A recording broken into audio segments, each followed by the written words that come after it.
Divine and royal greetings, family. Shayola Benta here, along with Coach Shantae. And Coach Lorraine will be joining us silently today. Why? Because she is practicing sacred silence, which is something that we all need every once in a while to recalibrate.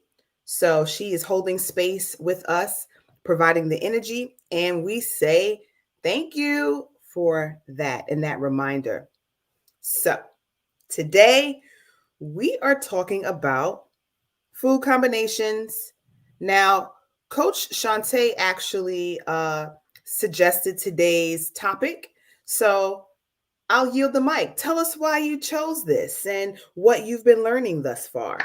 Yes, absolutely. So, I've been talking a lot on my personal journey with food and health and wellness, and food combinations was one of the things that I did not know that I needed to know until I came to this side of things and realized that there was a lot more to digestion than just putting some food in your mouth and waiting to go to the bathroom. So I have been reading a lot more lately. I've told my son for years, when you stop learning, you die. And I'm finally, actively day by day on a path of being open to learning more and Mm. so this is a book that I have been reading, and this book is absolutely amazing. I have gotten to chapter 5, and my brain is just yes, it's been such a rewarding experience. But one of the things that the book talks about that really got me to thinking more deeply about food combinations is stomach acid. So our Mm. stomach is an acidic space, but everything that we eat does not require the same type of acid. So food combination comes in to allow our bodies to have an optimal digestive experience. And that was such a beautiful thing to finally be able to say, okay, this is exactly what it is, and combine that with the knowledge learned from Queen Afua through the Emerald Green Holistic Practitioner training, as well as within the Heal Thyself tech, and just putting that information together has really helped me to see it from a whole perspective and not, one side of a thing versus another. So that's what really got me excited about this particular subject today. Okay. Well, that definitely is a vibe because, like you said, it's so much more than just putting some food in your mouth. I mean, knowing that the stomach itself, is an acidic place, we add more acidity to it by, some of the things that we eat. So, of course, if you add more of a thing, then it will put you out of balance. So we may see, some people say, well, I'm gearing towards an alkaline diet, or I'm gearing towards a plant-based diet, or what have you. And I won't say that they're interchangeable, or maybe they are. Maybe they are. But what was one of I'm going to tell you one of the things that really, when I first went through training, it was a shock for me to learn, like, oh, that's not a good food combination, but I love it. Did you have any of those moments? Not really. It was just not that I can think of in this moment. That's what I'll say. Okay. The biggest takeaway for me was just that, oh my God, I actually can improve my health even more than I thought I could just by combining my foods correctly. Because that Mm. had been some of the most difficult information for me to find is like how to pair foods and when to eat the foods, and because that was my eating late at night or eating like spaghetti for breakfast. Like those were the things that I was doing. So Okay. that right there Was has it been, cold spaghetti? oh no ma'am, no Okay. ma'am. I was doing the whole meal situation, but Okay. it Okay. was spaghetti often. Okay. Okay. That's great to know. My husband always says, "How do you eat that cold?" Or, "Why don't you have any heat to that?" You'll be amazed at the stuff My eating habits are definitely different, but I don't I really need get a it. whole lot of heat. Sometimes that cold flavor hits a little different. It does. It does. A little twang on it. A little twang Mhm. on it. But one of the things that I was definitely shocked to learn was not a great food combination, although it tastes great together, is rice and peas or rice and beans. What? I What? thought about that.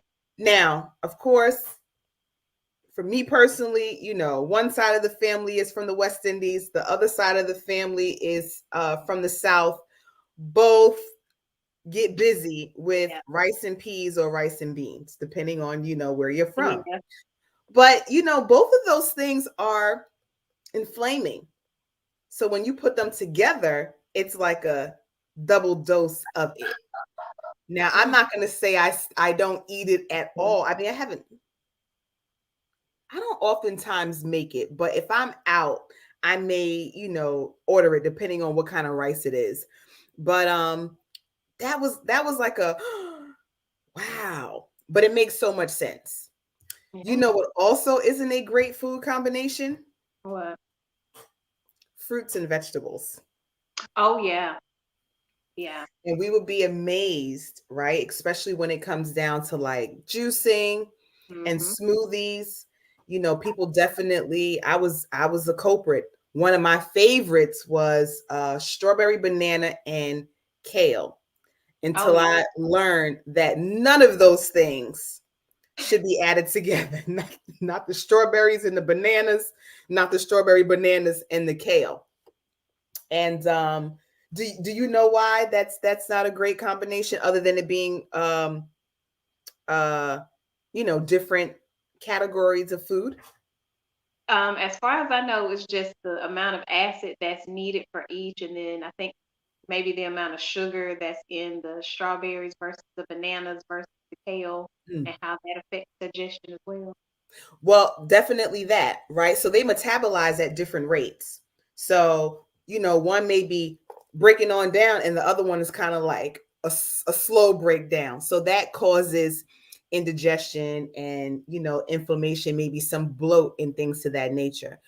Now, I have seen people who now I have done it since learning it, but I strive not to do berries and bananas together too often. But I definitely am not a fan of like the berries, bananas, and the kale. So I did cut that part out. But I see that they even have it already prepackaged, those things together. Those So, are big smoothies and things for the people who are starting their health journey. And this is a plug. mm, This particular type of knowledge is why it is so beneficial to work with a holistic practitioner on your journey, mm, because there are a lot of things that are marketed and packaged as health foods that are not healthy for your body. For right. example, the prepackaged smoothie bowls and smoothie mixes. There's a bunch of fruit that does not go together, berries that don't go with other stuff, and they just put these things together because it tastes good or it has label appeal, but it's not necessarily the best thing for your body to ingest and break down. Oh, and Lorraine said that one really threw her off too. The rice and peas or the kale, banana, and strawberry. Right. Because yeah, Yeah. but if you're interested in working with a professional that can help you combine your foods properly, the Emerald Green Collective has 9 different practitioners. We all have a deep knowledge of this particular aspect of things, and we each have our own specialties as well. So come on in the room and get this healing, because it is, as Shayola says, it is real in the field. It really is. It really is. I know that I'm not on the right page, but a couple of days ago, or maybe even yesterday, well, whenever, sometime this week, I posted a meal, and then a part of it was that your heaviest meal should be consumed right uh, at the peak of the day, right? So I just want to read a little bit of where I got that knowledge from. So we are pulling from this. So combinations aside, right? There still are times of the days, and even in which we should be eating Mhm. those foods. So we go into sun apex. By midday, lunchtime, the sun is at its strongest point, and so are we. Naturally, nutrients will be digested more easily during this time. As a result, we should consume our heaviest meal during this time span. You can use the remainder of the day to exercise as a digestive aid for this midday meal. Such exercise should include walking or running for the bus, running up the stairs, and reaching or pulling with the arms. Exercise helps the body to quicken its pace in the action of digestion, assimilation, and and finally, elimination. Your body can have foods such as protein, beans, peas, lentils, baked fish, nuts, complex carbohydrates, starch or starches, steamed vegetables, or raw salad. Study the food combination chart provided later for the greatest digestion of your food. Note that all juices, teas, or water should be taken 30 minutes to an hour before or after your meal. Oh, so again, side note, this is from Heal Thyself. So just to kind of recap all of that, we want to have our heaviest meal between 12 and 3 to allow the body a moment to digest and to go into our assimilation, which is slumber, so that when we rise, we have a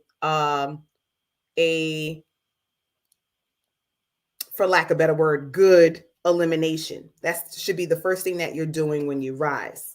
Yeah, it was something that came to my mind as I was saying. It'll come back to me.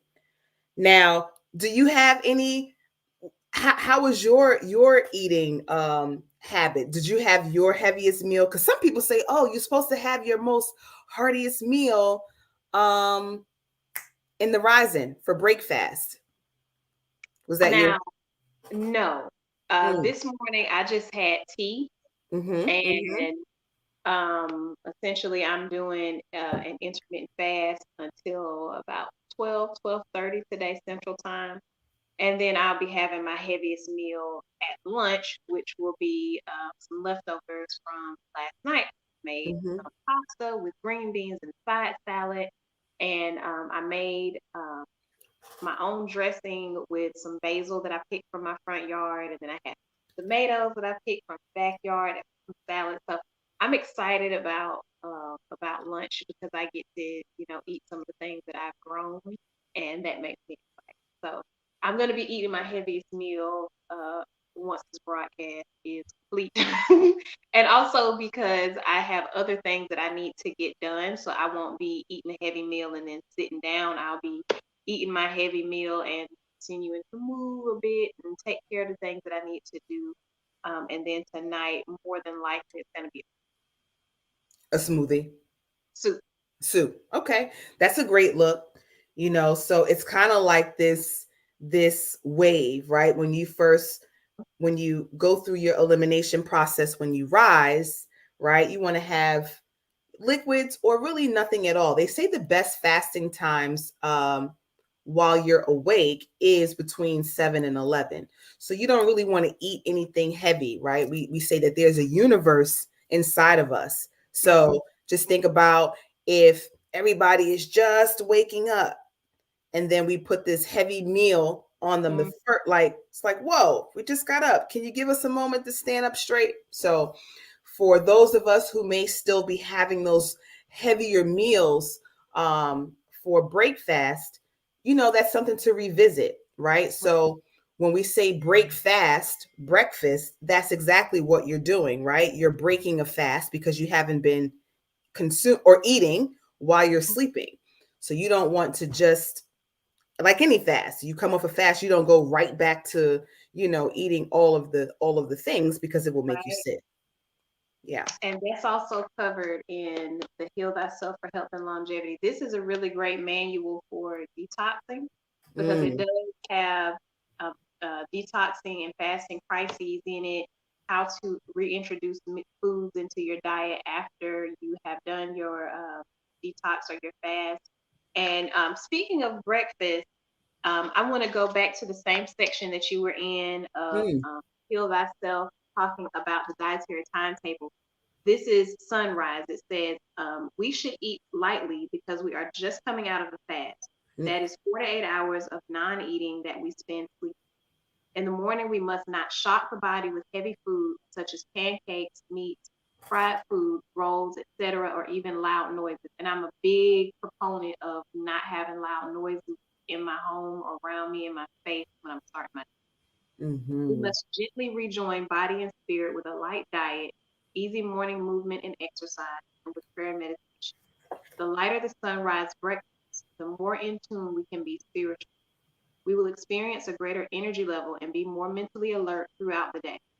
We should introduce foods into the body temple that are easier to digest, like fruits and fresh juices.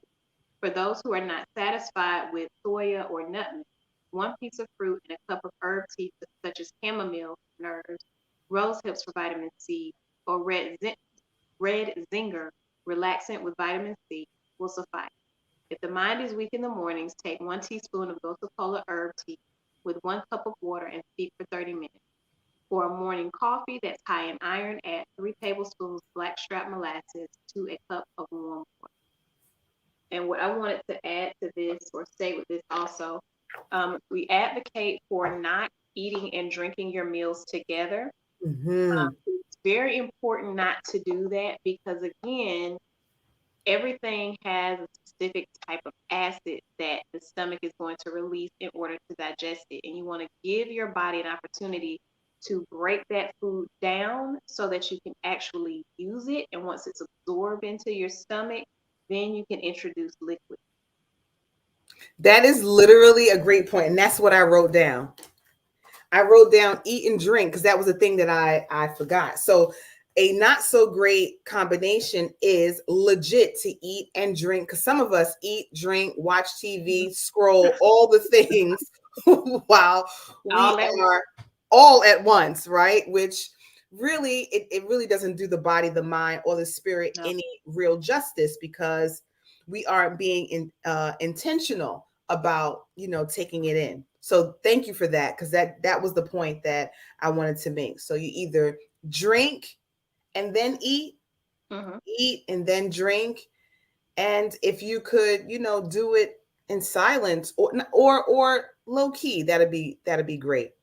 But to veggie back on something you said, I'm the same. I cannot take a bunch of noise um when I rise. Like I just give me like an hour or two of just quiet. I don't want any phones, any computer, none of that. I just want it to be my own thoughts, Yes. getting myself acclimated before I go and, take on, you know, the world wide web and all those things. Right. Mhm, Right. mhm, And mhm, just mhm. to segue into um, this book, because like I said, this book is like I love this book. I'm so grateful that I saw the book and was like, oh, that looks interesting, and finally invested in it because this book right here is like a holy grail of knowledge. And I Mm, want to segue into this book because why does all of this matter? Like, we can talk about things and it can be woo woo for a lot of people, like, oh, that doesn't really matter. I don't have any issues with that, blah, blah, blah. But when you take a step back and you actually look at the science behind why a certain thing works the way that it does or why it doesn't work, that makes it make a lot more sense. So, what happens when, especially for those of us who are still eating a flesh food diet, who are mm, still eating, dairy and eggs and all of those things, why does it matter?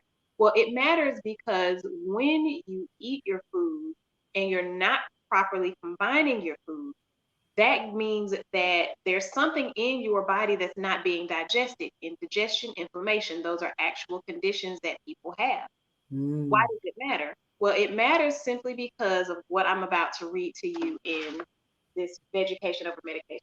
And it Well, before says, you tell us that, who wrote that book? This is by Dr. Bobby J. Price.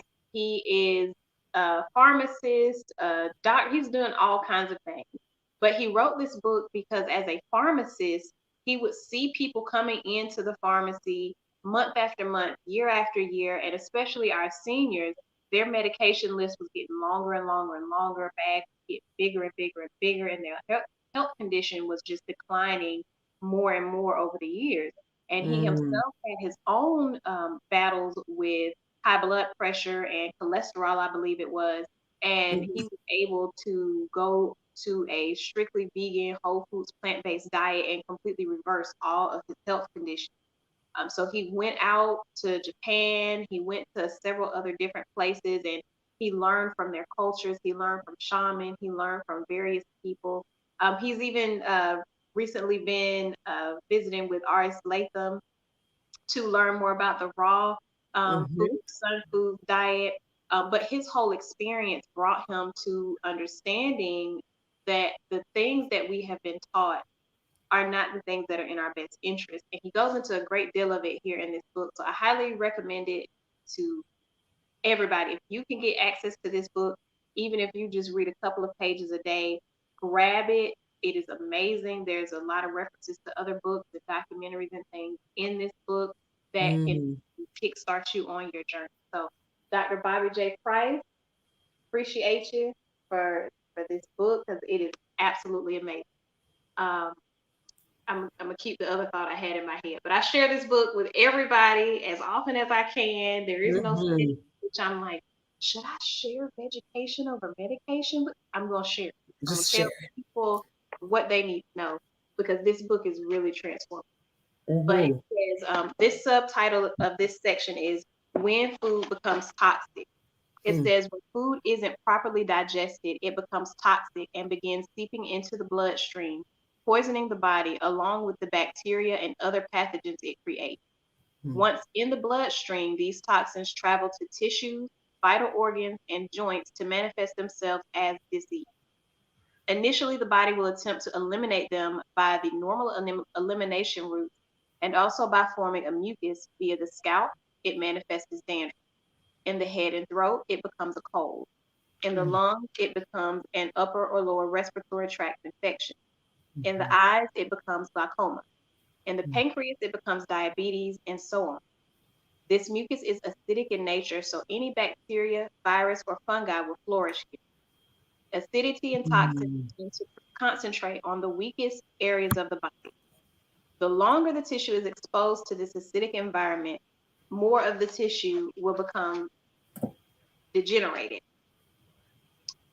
And if you are a lady and you have made a transition to a whole foods plant based diet and your partner has not made a transition to a whole foods plant based diet and you engage in intimacy with one another, you're going to have the same type of symptoms as you would if you yourself were eating that standard American diet, flesh food diet. Because again, those things travel into the tissues and the organ system, in the blood, in the secretions of the body. So all of it combines and it matters. It matters. The mm. So let me brain. ask you. So when you say if it is let's say a woman changes her diet, the partner does not, is it just for intimacy or entering the course? Both. Both. Mm, Well, let me back up a step because I want to make sure that I understand what you mean when you say entering the course. hmm So intercourse, Hmm. right? The actual action of a sexual exchange or Yes. the intimacy. Well, I'm speaking specifically to intercourse. Okay, intercourse. Specifically, Okay. if Okay. you are interacting with your partner and you are not using any type of barrier protection, there is going to be an exchange. No matter how thorough you are with making sure that you don't complete the mission inside, if you're, pulling it on out and all of that jazz, there is still an exchange. So on Mm, that level, if you, oh, what is going on? I know I'm fresh. I've been doing the things that I'm supposed to do, and I'm having this. odor or itch, or blah, blah, blah, blah, blah. Mm-hmm. If your partner's diet is different from yours and you detox all of these things, when you read this book, it really makes things a lot clearer. There's a section in here that talks specifically about cheese and dairy and why that is so damaging to the body. And it is truly mind altering to realize, you know, I don't have seasonal allergies. I'm allergic to dairy, and Mm-hmm. dairy isn't digesting in my body, and it's sitting in there causing acidity, and that acidity Mm-hmm. is leading to other issues. But when I Mm-hmm. cut that out, I don't have allergies. Mm-hmm. I'm I'm I'm lactose intolerant. I could dig Can't it. get intolerant. Can't get with it. Can't get with it. Well, one of the things I want to clarify is it's really for both. So even if you are, a male who has changed his diet, but your female partner has not, you entering the course, it will be the same way. It's like, placing yourself in, a not so healthy, like a plug, like you're still getting that secretion and energy and dot dot dot. So either way it goes, if you've changed yours and your partner has not, you definitely are susceptible to whatever it is that they may have going on. So it's important. People ask all the time, like, is it a deal breaker, or if I clean out and my partner doesn't, does that mean that I'm forever, dot dot dot? I mean, you yeah.